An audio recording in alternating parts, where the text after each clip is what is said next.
menguak rahasia makhluk terbesar yang pernah Allah subhanahu wa ta'ala ciptakan di alam semesta ini. Apa itu? Arsyur Rahman, arsy Allah subhanahu wa ta'ala. Ma'asyiral muslimin yang dimuliakan Allah subhanahu wa ta'ala, bicara tentang arsy, maka arsy banyak disebutkan di dalam Al-Quranul Karim dan hadis-hadis Nabi SAW tentang sifat-sifatnya. Sebut saja beberapa ayat dalam Al-Quran, contohnya surah Ghafir ayat 7, Allah katakan, alladzina yahmilunal arsya wa man hawlahu yusabbihuna bihamdi rabbihim wa yu'minuna bih wa yastaghfiruna lilladzina amanu. Malaikat-malaikat yang memikul arsy dan juga malaikat-malaikat yang ada di sekitar arsy, mereka bertasbih dengan memuji Rabb mereka, dan mereka beriman dengan Allah dan memintakan ampun akan dosa orang-orang yang beriman. Di sini Allah subhanahu wa ta'ala menyebut kata-kata al-arsy. Kemudian juga ayat yang lain dalam surah Al-Haqqah ayat 17, Allah katakan, wa yahmilu arsya rabbika fawqahum yawma idin thamaniya. Dan malaikat yang memikul arsy Rabbmu pada hari itu jumlahnya 8. Ada yang mengatakan 8 malaikat yang memikul arsy, ada yang mengatakan 8 saf dari kalangan malaikat yang jumlahnya tidak ada yang tahu kecuali Allah, saking banyaknya. Wa ma ya'lamu junuda rabbika illa hu, dan tidak ada tahu jumlah berapa tentara Allah dari kalangan malaikat kecuali Allah saja yang tahu. Ma'asyiral muslimin yang dimuliakan Allah subhanahu wa ta'ala, kemudian juga hadis Nabi SAW. Nabi SAW bersabda ketika bicara tentang keistimewaan zikir kepada Allah subhanahu wa ta'ala, subhanallah wa bihamdihi adada khalqihi wa ridha nafsihi wa zinata arsyih wa midada kalimati. Jadi suatu ketika Nabi SAW pernah di masjid sampai waktu duha. Kemudian Nabi SAW terus menerus seperti itu duduk di masjid sampai akhirnya datanglah sahabat Nabi SAW kemudian bertanya soal kenapa Nabi SAW duduk seperti itu dari subuh sampai waktu duha. Maka Nabi SAW menjelaskan tentang bahwa dia senantiasa membaca 4 kalimat ini. Salah satunya adalah waridha nafsihi wa zinata arsyih, dan beratnya arsy Allah subhanahu wa ta'ala. Artinya bahwa kalimat arsy itu disebutkan di dalam Al-Quran dan juga disebutkan dalam hadis Nabi SAW. Adapun di antara sifat-sifatnya, maka Allah subhanahu wa ta'ala menyebutkan di antara sifat-sifat arsy itu yang pertama, bahwa arsy Allah subhanahu wa ta'ala disifati dengan Al-Majid, Dzul Arsy Al-Majid. Majid itu artinya yang maha luas lagi maha besar, Mutawassi Al-Azim. Jadi makhluk yang sangat luas sekali dan besar sekali. Makanya dalam ayat yang lain juga Allah subhanahu wa ta'ala mengatakan Dzul Arsyil Azim, pemilik arsy yang sangat agung, yang sangat besar. Ya, wajar Karena arsy Allah subhanahu wa ta'ala adalah makhluk yang paling besar yang Allah ciptakan di alam semesta ini. Anda bisa bayangkan sebuah hadis Nabi SAW. Hadis ini dari Abdullah ibn Mas'ud radhiyallahu anhum. Dia mengatakan bainas sama'id dunya wallati taliha 500 amin. Jarak antara langit satu ke langit berikutnya itu sejauh 500 tahun perjalanan. Wa baina kulli sama'in was sama'i 500 amin. Dan jarak antara langit ke langit berikutnya juga 500 tahun perjalanan. Wa bainas sama'is sabi'ati wal kursi 500 amin. Bahkan jarak antara langit ke-7 ke kursi Allah itu juga 500 tahun perjalanan. Ma'asyiral muslimin yang dimuliakan Allah subhanahu wa ta'ala. Kemudian Rasul mengatakan, Abdullah bin Ibnu Mas'ud mengatakan, wa baina kursi wal ma 500 amin. Dan jarak dari kursi ke air yang ada di atas langit itu juga 500 tahun perjalanan. Wal arsyu fawqal ma. Dan arsy itu di bawah air. Dan arsy itu di atas air. Wallahu fawqal arsy, dan Allah di atas arsy. La yakhfa alaihi syai'un min a'malikum. Allah tidak mungkin tersembunyi sedikit pun dari amal-amal kalian. Coba perhatikan di sini. Jarak bumi ke langit itu, kata Abdullah bin Mas'ud radhiyallahu anhu, itu perjalanan 500 tahun. Tentu kalimat perjalanan 500 tahun ini sesuai dengan waqi', sesuai dengan apa yang kita rasakan hari ini. Coba Anda lihat bintang yang ada di langit itu. Apabila tidak sedang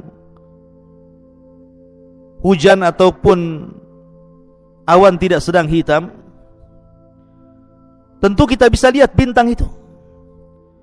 Sementara menurut ulama falak, satu bintang itu besarnya bisa ratusan kali bumi. Satu bintang itu besarnya bisa ratusan kali bumi. Sementara kita hanya melihat bintang itu kecil seperti kelereng.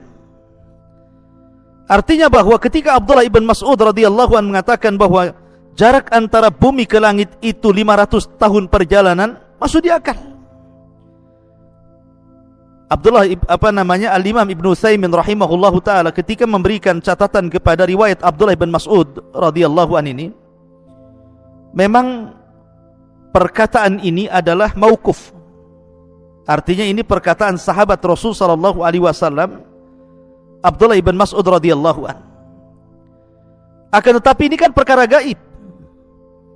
Mengukur jarak dari bumi ke langit pertama, dari langit pertama ke langit kedua, ketiga, keempat sampai ketujuh, dari langit ketujuh sampai ke kursi, dari kursi sampai ke air, dari air sampai ke arsy. Ini kan perkara gaib. Tidak ada yang tahu kecuali Allah subhanahu wa ta'ala. Dan Abdullah ibn Mas'ud radhiyallahu an tidak dikenal seperti Abdullah bin Abbas suka meriwayatkan dari Israiliyat. Abdullah ibn Mas'ud itu tidak. Dia tidak dikenal suka mengambil dari riwayat Israiliyat, sehingga pertama ini perkara gaib, yang kedua Abdullah bin Mas'ud tidak terkenal mengambil dari kisah Israiliyat, maka Syekh Utsaimin menghukumi bahwa perkataan Ibnu Mas'ud itu ala hukmir raf'i, artinya marfu sampai kepada Nabi sallallahu alaihi wasallam. Lihat bagaimana jaraknya. Langit pertama ke kedua 500 tahun perjalanan, kedua ke ketiga 500 tahun perjalanan, ketiga ke empat 500 tahun perjalanan, begitu juga sampai ke 7. Berarti arsy Allah subhanahu wa ta'ala itu tinggi sekali, karena di atas air. Bumi 7 lapis langit, kursi, air, arsy. Dan tidak ada makhluk setelah Allah yang paling tinggi kecuali arsy Allah subhanahu wa ta'ala.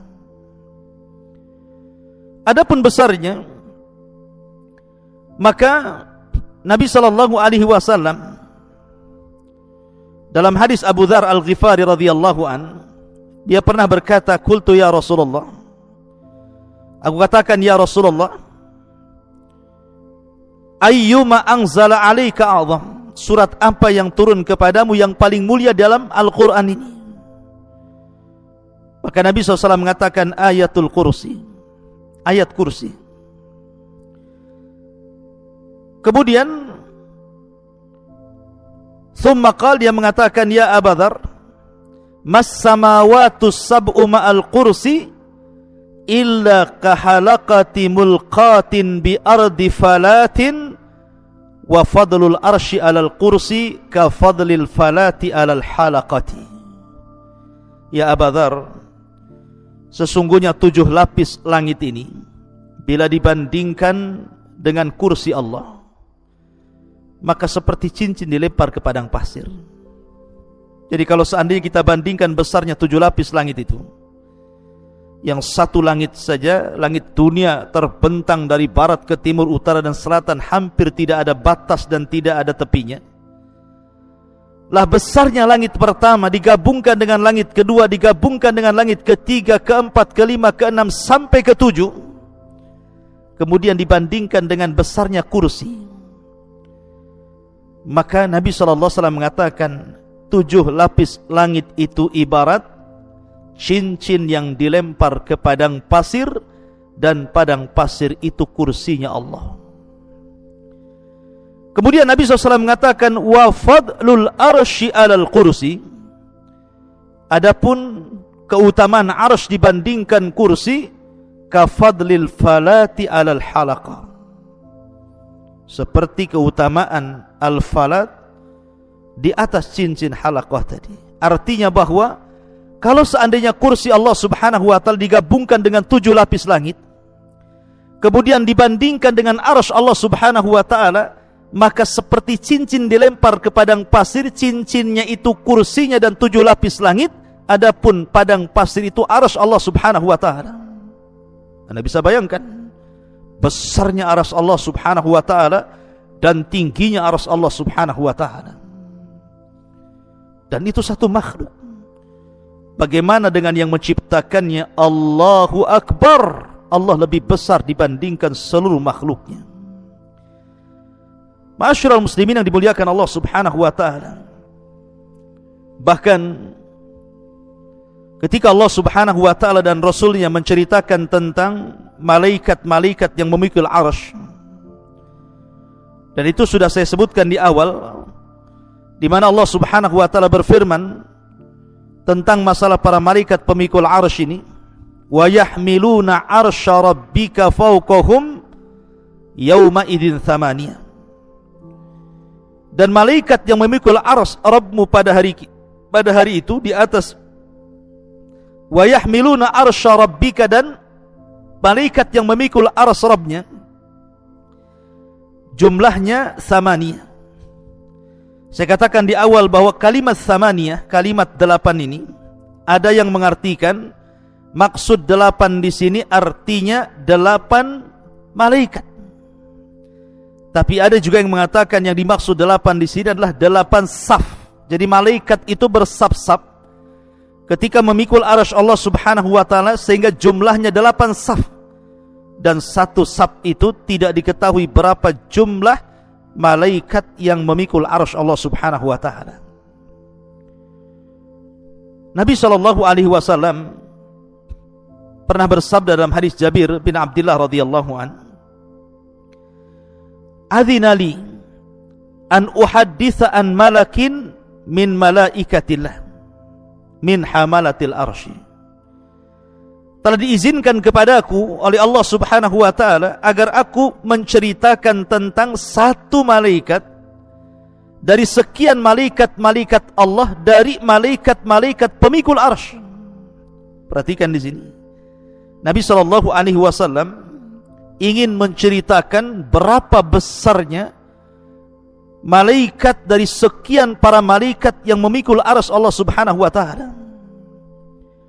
Kata Nabi SAW, "Innama baina sakhmati udhunihi ila atikihi masirata sab'umi'ati amin.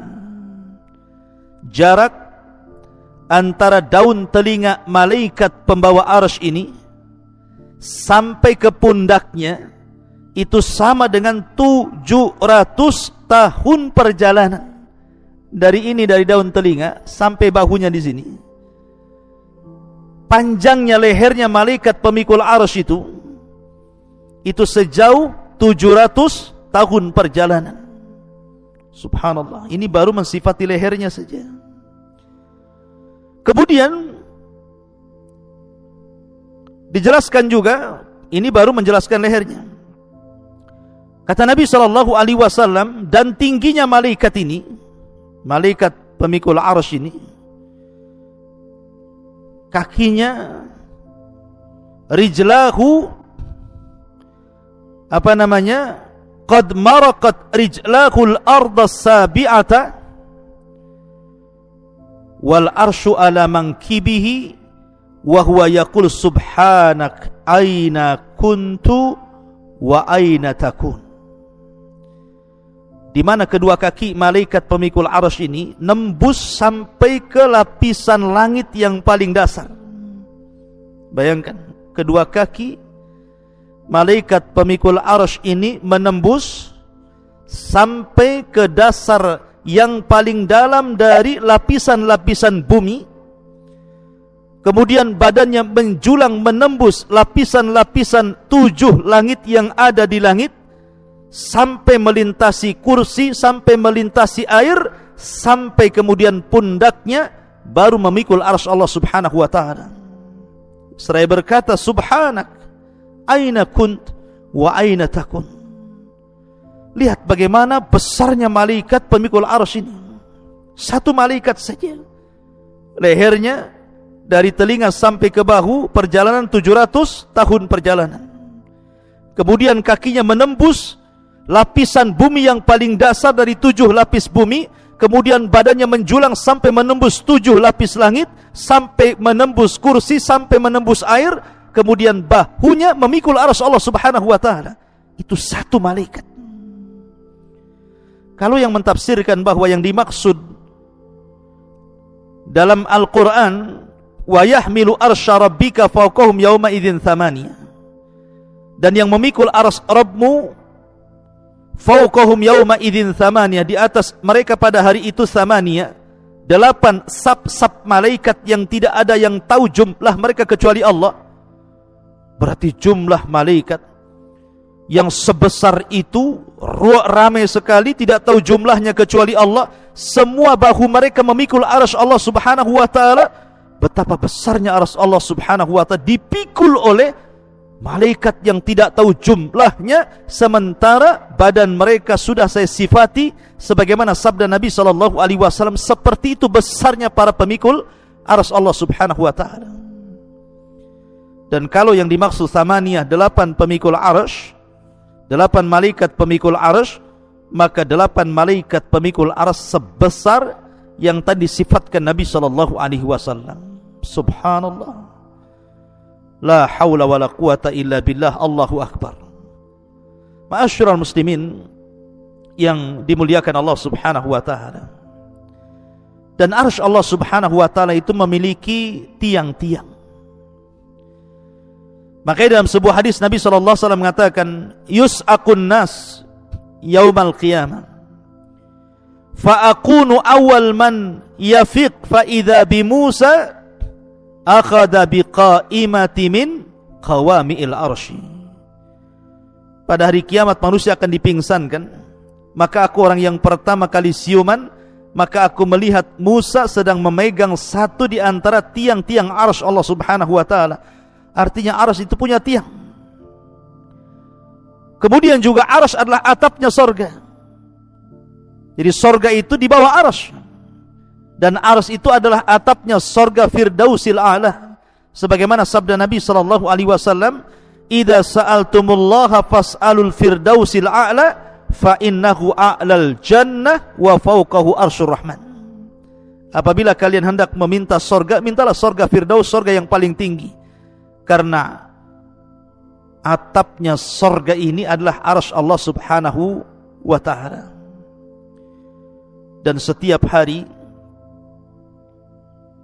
matahari selalu datang menemui Allah subhanahu wa ta'ala dan sujud di bawah arsy Allah subhanahu wa ta'ala.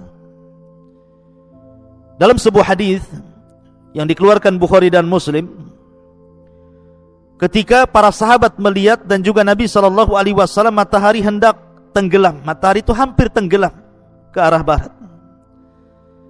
Maka Rasul mengatakan, ya Abadar, atadri aina taghrub? Abadar, kamu tahu enggak matahari itu kemana perginya ketika dia tenggelam? Maka Abu Dar mengatakan, Allah wa Rasuluh alam, Allah dan Rasulnya yang tahu. Maka Rasul mengatakan, mustaqarruha tahtal arsy. Dia kembali menghadap Allah di bawah arsy-Nya. Fa innaha tadhhabu hatta tasjuda tahtal arsy. Matahari itu ketika tenggelam dia berupaya pergi menghadap Allah, kemudian sujud kepada Allah di bawah arsy Allah subhanahu wa ta'ala. Imam Nasai menambahkan, tasta'dhinu fayu'dhanu laha wa yushiku an tasta'dhina fala yu'dhana laha. Maka dia pun meminta izin untuk terbit kembali dan hampir-hampir tidak diizinkan untuk terbit kembali. Dalam riwayat hampir-hampir dia meminta izin terbit dari barat, tetapi Allah subhanahu wa ta'ala belum mengizinkannya, dan kelak pada hari kiamat akan mengizinkannya, di mana matahari akan terbit dari barat dan akan tenggelam ke arah timur. Dari sini menunjukkan bahwa matahari ini setiap tenggelam dia menghadap Allah, kemudian sujud di bawah arsy Allah subhanahu wa ta'ala. Ma'asyiral muslimin yang dimuliakan Allah subhanahu wa ta'ala, ada perselisihan para ulama, apakah arsy ini makhluk yang pertama kali dicipta Allah ataukah yang lainnya. Ada yang mengatakan bahwa makhluk yang pertama kali diciptakan Allah adalah arsy, dan itu berdasarkan hadis Abdullah ibn Amr, kataballahu maqadira al-khalaiq qabla an yakhluqas samawati wal ard bi 50,000 sanatin qala wa arshuhu 'alal ma. Allah subhanahu wa ta'ala mencatat takdir-takdir seluruh makhluk sebelum Allah ciptakan langit dan bumi 50.000 tahun, dan arsy Allah subhanahu wa ta'ala berada di air, berada di atas air. Ada juga yang mengatakan bahwa yang pertama kali diciptakan Allah adalah cahaya dan kegelapan, dan ini yang dikuatkan oleh Imam Ibnu Jarir. Ada juga yang mengatakan bahwa yang pertama kali diciptakanlah air. Ada juga yang mengatakan bahwa yang pertama kali diciptakan adalah al-qalam. Tetapi pendapat mayoritas para ulama, sebagaimana dinyatakan Syekhul Islam Ibnu Taimiyah rahimahullahu ta'ala, dan yang dikuatkan oleh Al-Imam Ibnu Hajar Al-Asqalani rahimahullahu ta'ala, bahwa yang pertama kali diciptakan Allah adalah arsy sebelum yang lainnya. Artinya arsy adalah ciptaan Allah yang pertama dan yang terbesar, dan arsy seolah-olah menjadi kubah seluruh makhluk yang diciptakan Allah setelahnya. Ma'asyiral muslimin yang dimuliakan Allah subhanahu wa ta'ala, arsy sebesar ini rupanya bisa bergoncang. Arsy sebesar ini rupanya bisa bergegar dan bergoncang. Kapan itu? Ketika kematian seorang sahabat Nabi SAW, Sa'd bin Mu'adz. Abi Sa'id Al-Khudri radhiyallahu anhu mengatakan, ihtazzal arsyu li mauti Sa'd bin Mu'adz. Sesungguhnya arsy Allah subhanahu wa ta'ala bisa bergoncang, bisa bergegar, bisa bergoyang karena kematian Sa'd bin Mu'adz. Bahkan wa futihat lahu abwabus sama, semua pintu-pintu langit terbuka saat kematiannya. Wa syahidahu 70,000 minal malaika, bahkan 1000 dari kalangan malaikat, 70.000 dari kalangan malaikat turun dan menyaksikan kematian Sa'd bin Mu'adz.